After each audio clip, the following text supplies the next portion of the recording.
Vote की डकैती करते थे लोग, वोट की डकैती को रोकने का काम करेंगे। मोदी सरकार आज वोट की डकैती के दम पर देश के प्रधानमंत्री मोदी बने हुए हैं।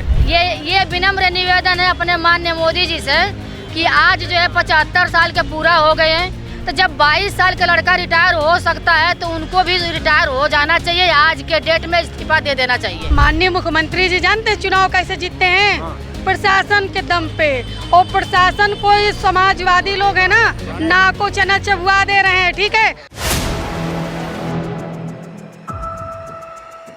4 PM न्यूज़ नेटवर्क में आप सभी का स्वागत है। मैं हूं क्षितिज कांत। लोहिया वाहिनी के तमाम कार्यकर्ता समाजवादी पार्टी पर हैं। सपा सुप्रीमो अखिलेश यादव ने बड़ी बैठक की। आज 75वां जन्मदिन प्रधानमंत्री नरेंद्र मोदी बना रहे हैं और सुबह आपने देखा सपा सुप्रीमो ने ट्वीट भी किया। लोहिया वाहिनी तो लगातार ग्राउंड स्तर पर वर्क कर रही है, पीडीए का नारा बुलंद कर रही है, लेकिन आज एक बड़ा दिन भी है। देश के प्रधानमंत्री का जन्मदिन है, 75वां जन्मदिन, जिसकी चर्चा काफ़ी रहती है। मन में क्या है, क्या कहेंगे? पीडीए के नारे को लेकर क्या कह रहे हैं? देखिए, हम लोग समाजवादी लोग हैं और कोई दिन बड़ा छोटा नहीं होता, सब बराबर होते हैं। आज पूरे देश का नौजवान अपने आप को ठगा महसूस कर रहा है। वो नौजवान जो मोदी जी ने वादा किया था 2014 में आने से पहले, याद करिए कि मैं आऊँगा 2 करोड़ रोजगार हर साल देने का काम करूँगा। इसलिए नौजवान आज बेरोजगारी दिवस के रूप में मना रहा है और लगातार चारों तरफ कोई जुमला दिवस मना रहा है, कोई बेरोजगारी दिवस मना रहा है, कोई आज खुशी जाहिर कर रहा है। मोदी जी अगर अपनी बात पर कायम रहे तो आज रिटायरमेंट भी ले लेंगे। उन्होंने कहा था 75 साल मतलब रिटायरमेंट का हो गया। मतलब रिटायरमेंट का मन मना हुआ है कि मोदी रिटायरमेंट ले ही लें? नहीं, मन हम लोगों का नहीं बना। मोदी जी अपनी बात पर कायम है कि नहीं है, क्योंकि अभी तक लोग अपनी बात पर कायम कभी नहीं रहे। क्योंकि 2 करोड़ रोजगार का वादा किए, नहीं दिए। अभी आज तक हो गया 11 साल, 22 करोड़ रोजगार देने का वादा कहाँ गया? आप लोग तो जमीनी स्तर पर काम भी करते हैं, पीडीए का नारा बुलंद कर रहे हैं। 27 की तैयारी कैसी चल रही है? सबसे पहले हम लोग जो वोट की डकैती करते थे लोग, वोट की डकैती को रोकने का काम करेंगे। मोदी सरकार आज वोट की डकैती के दम पर देश के प्रधानमंत्री मोदी बने हुए हैं, लेकिन इस डकैती को रोकने का काम यही जनता करेगी। और आने वाले समय में आप देखेंगे 2024 में आपने देखा भी होगा, 2027 में आप देखेंगे कि अखिलेश यादव जी के नेतृत्व में उत्तर प्रदेश में छात्र, नौजवान, किसान, पीडीए के लोग सरकार बनाने का काम करेंगे और ऐसी सरकार को भगाने का काम करेंगे जो झूठे वादे करके, झूठे सपने दिखा करके इस देश और प्रदेश की सत्ता में बैठी थी और लगातार लोगों का दोहन कर रही है, लोगों को लगातार मारने का काम कर रही है। कभी जात के नाम पर, कभी धर्म के नाम पर, कभी पीडीए के नाम पर लोगों को लगातार सताने का काम कर रही है और नौजवानों को लगातार बेरोजगार करने का काम कर रही है। इसको हटाने का नौजवान काम करेगा। बिल्कुल। आप लोग ज़मीनी स्तर पर काम करते हो। जी। महिलाएं लगातार लगी हुई हैं। आज 75वां जन्मदिन किस तरीके से मना रही हैं और 27 की तैयारी कैसी कर रही हैं? देखिए, सबसे पहले तो आज जो है भगवान विश्वकर्मा जी का आज जयंती है। जो हमारे विश्व के रचयिता, इतिहास के रचयिता और पूरे भगवान के रचयिता, जो भी अस्त्र शस्त्र जितना भी जो बना हुआ है, आज बाबा विश्वकर्मा जी का देन है कि सब कुछ है। तो आज उनके विश्वकर्मा जी की जयंती पर जो है बहुत बहुत हार्दिक शुभकामनाएं और अभिनंदन। मोदी जी के जन्मदिन पे क्या बोलेंगे? देखिए, हमारी बात सुनिए, हम तो उनके जन्मदिन पे यही बोलना चाहेंगे कि पहले तो उनको जो जन्मदिन की हार्दिक शुभकामनाएं, उसके साथ साथ ये विनम्र निवेदन है अपने माननीय मोदी जी से कि आज जो है 75 साल के पूरा हो गए हैं, तो जब 22 साल का लड़का रिटायर हो सकता है तो उनको भी रिटायर हो जाना चाहिए। आज के डेट में इस्तीफा दे देना चाहिए। मतलब पूरी उम्मीद लगा के बैठी हैं कि नज़र टिका के बैठी कि इस्तीफा दे दें? देखिए, उनको इस्तीफा दे देना चाहिए। इसलिए इस्तीफा दे देना चाहिए कि एक कहावत है बहुत भोजपुरी में कि जहाँ गए डाहो रानी वहाँ पत्थर पड़े पाथर पानी। तो जिस देश में गए हमको जो है वहाँ गाली के सिवा अपने देश की कभी बड़ाई मिला नहीं। तो अब बात बताइए कि देश में आप 30 दिन घूमे हैं, 28 दिन घूमे, 25 दिन घूमे, तो आपने हमको फायदा क्या दिलवाया? आप सोच लीजिए पहले, फायदा क्या हुआ? कुछ फायदा हुआ? वैसे प्रधानमंत्री जी से आने जाने से कुछ फायदा हुआ? जिसने देश उनके साथ हाथ मिलाया सब बर्बाद हो गया। चाहे मेरा पड़ोसी बन गया, फायदा ये हुआ। देखिए, हमारी बात सुनिए, विश्व गुरु बने हुए हैं, मगर विश्व गुरु ने जो नाम हंसा दिया मेरे भारत का, वैसा कोई प्रधानमंत्री नहीं था और न आएगा। तैयारी क्या कर रही है? विधानसभा चुनाव है, लगातार सपा सुप्रीमो बैठक कर रहे हैं। महिलाएं क्या तैयारी कर रही हैं? देखिए, महिलाएं हमारे पूरे एकदम से समाजवादी पार्टी के लिए समर्पित हैं और लगे रहेंगे। हर विधानसभा में हर विधायक का जिताने का काम करेंगे। जो हमारा 75 जिला में 75 अध्यक्ष हमारे बने हुए हैं। हमारी समझ लिए कि जो 80 हमारी लोकसभा है, 80 लोकसभा में एक लोकसभा के अंदर में आपका किसी का 9 विधानसभा है, किसी का 4 विधानसभा, किसी का 5 विधानसभा है, तो हम जिताने का काम करेंगे। एक बताइए, विधानसभा में आपका 40 गो सेक्टर है, 40 सेक्टर में एक सेक्टर में 10 गो आपका बूथ अध्यक्ष आ रहा है। पूरा गिनती किया बैठी है। अरे ऐसा बात नहीं है, हम लोग समझवादी हैं। और समझ लीजिए, सबसे बड़ी बात है कि हम लोग बूथ स्तर पर काम करते हैं ना, बूथ जिताने का काम करते हैं ना। 10 गो बूथ तो हम गारंटी लेते हैं कि हम लोग जिता के भेजते हैं। 10 गो बूथ, गोली चले चाहे पत्थर, मगर जिता करके ही लेकर के आएंगे। क्योंकि राष्ट्रीय अध्यक्ष जी ने महिलाओं के लिए इतना काम किए हैं। जो अंधे लोग हैं, जा करके अंधभक्त हैं, जो पट्टी बांधवाने का काम करते हैं, तो हम लोग खोलने का काम करते हैं। कि जब साइकिल बांटी जा रही थी आपकी बेटी को, तो आपकी बेटी आज पढ़ने जा रही है, तो आज किसका देन है? समाजवादी का देन है। आज आपकी बेटी पढ़ने जा रही है, कन्याधन विद्याधन जो भी मिला, लैपटॉप मिला, आज किसका देन है? समाजवादी का देन है। आपके बच्चे जो जा रहे हैं एक्सप्रेसवे, जो लेट होता था, जो घूम करके चक्कर बिहू जैसे जाते थे, आज बताए जहाँ जहाँ एक्सप्रेसवे बना है, समाजवादी का देन है। तो ये जब समाजवादी काम कराती है, तो वोट का तो बताए अधिकारी कौन हुआ? समाजवादी तो हुआ।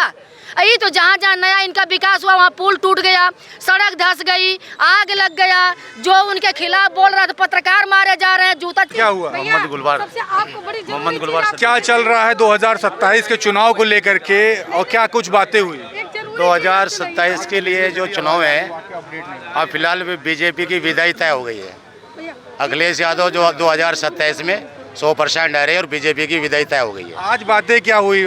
तमाम बैठकें होती है, आप लोग तो सीनियर आदमी हैं, क्या चल रहा है? सीनियर है, समाजवादी पार्टी, हमारे राष्ट्रीय जी ने निर्देश दिया है, मेहनत करो, पीडीए की पंचायत करो, मिलजुल के गरीबों का साथ दो, पीडीओ का साथ दो, मिलजुल के मेहनत करेंगे। कौन जिले से आए हैं? अरे जिला बागपत से आते हैं भाई। कितनी दूर दूर से? आप किस जिले से हैं? जिला बागपत है भाई। बागपत, क्या चल रहा है? बहुत अच्छा चल रहा है। अब की बार 300 पार। 300 पार? 300 पार बिल्कुल फूक दिया। बिल्कुल है। 300 प्लस। 300 प्लस कैसे करेंगी? बूथ कैप्चरिंग जैसी बातें हो जाती, कभी कुंदरकी के तमाम सारी वीडियोस वायरल होती हैं, ऐसे में कैसे चुनाव करेंगे? हमारे माननीय मुख्यमंत्री जी जानते हैं चुनाव कैसे जीतते हैं? प्रशासन के दम पे।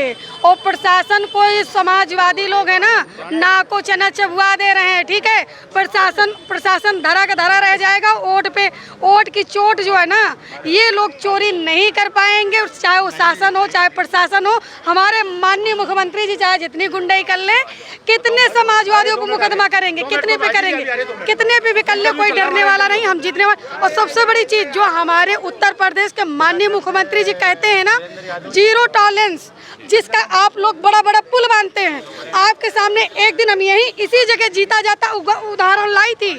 आपके मीडिया भाई लोग ने भी वीडियो बनाया, लाइव चलाए, तब जाके वहाँ के एसडीएम को तुरंत फोन आया कि आइए आप लोग वहाँ से आइए, हम कार्रवाई हम करेंगे। ठीक है, जानते हैं बीजेपी वालों में न्याय नहीं देते, जानते हो क्या करते हैं? समाजवादी कार्यालय पे लाके छोड़ जाते हैं। इन भाई से मिलिए, आपको पीड़ा समझ में आ जाएगा। बीजेपी की कार्यशाला हमारे माननीय मुख्यमंत्री जी की। ठीक है, हमारे माननीय मुख्यमंत्री जी जो क्या नाम हुआ आपका? हमारा श्रवण कुमार पांडे। क्या समस्या हो गई? यहाँ क्यों है? समस्या हो गई, हमारे भाई का मर्डर हो गया। कौन जिले से आए पहले बताएं? प्रतापगढ़ से। क्या हुआ है? हमारा भाई ट्रक लेके गया था। कहाँ पे? कोड़ार घाट, इलाहाबाद। हाँ, फिर क्या हुआ? वहाँ ढाबे पे आके रुकते हैं। कौन ढाबा? बघेल ढाबा। हाँ। और ढाबे पे रुकने के पहले वहाँ के रेंजर जिसका पौधा लेके गए थे, उनसे झगड़ा हुआ था और 112 डायल करके पुलिस बुलाए। किसने बुलाया? हमारे भैया ने। हाँ, फिर पुलिस वाले आए, समझौता हो गया।